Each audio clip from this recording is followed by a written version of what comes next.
Ce qui fait Emmanuel Macron, il distribue un argent qu'il n'a pas. Donc ça, c'est la France éternelle. On a toujours fait ça. Et donc, il augmente l'endettement. Bon, le CICE, il a pris un engagement vis-à-vis des entreprises. Là, il va quand même les récupérer. Hein. C'est-à-dire puisqu'il peut absolument plus augmenter les impôts sur les ménages. Il se tourne vers les entreprises. Alors, il les convoque à tour de rôle. Les banquiers vont contribuer. Le secteur bancaire se mobilise, comme ils disent. Le secteur bancaire obéit.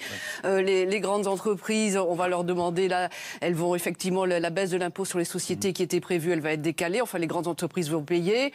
Ils vont distribuer des primes, tous les grands groupes, hein, parce que d'abord, ils ont vraiment eu peur à un moment d'avoir leur tête sur des pics. Ils ont passé... Ah oui, les grandes entreprises, vous savez, quand il y a eu le samedi terrible, là, avec toutes les dégradations, ils avaient appelé le patron du MEDEF, je crois, ou de en lui disant tu lâches tout.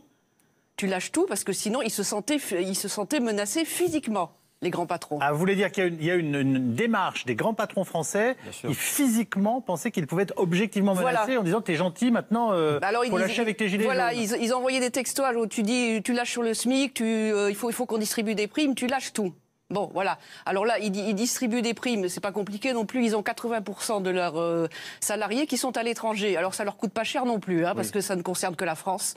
Alors ça va pas. Les remarques sont fondées. Voilà, ça va considérer quelques dizaines de milliers de salariés. Ça va pas leur coûter très cher, mais ils le font. Donc c'est les bons élèves et ça leur évite d'avoir la tête tranchée. Les PME et les ETI qui ont tous leurs effectifs en France, eux, ils peuvent pas le faire parce qu'ils ont pas de trésorerie. Non.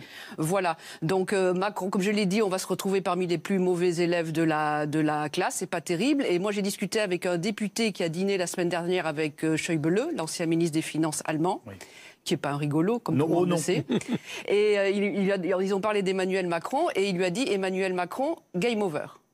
C'est-à-dire que les Allemands considèrent que la France est terminée, il ne fera plus aucune réforme, game over. Et la question que se posent les Allemands et que se pose M. Schäuble, c'est mais est-ce que finalement la France est réformable ou pas? Parce qu'en ce qui concerne Macron, c'est game over. Game over, voilà. C'est assez bien vu puisque c'est finalement... fin de partie. Hein. Voilà, donc on en est là.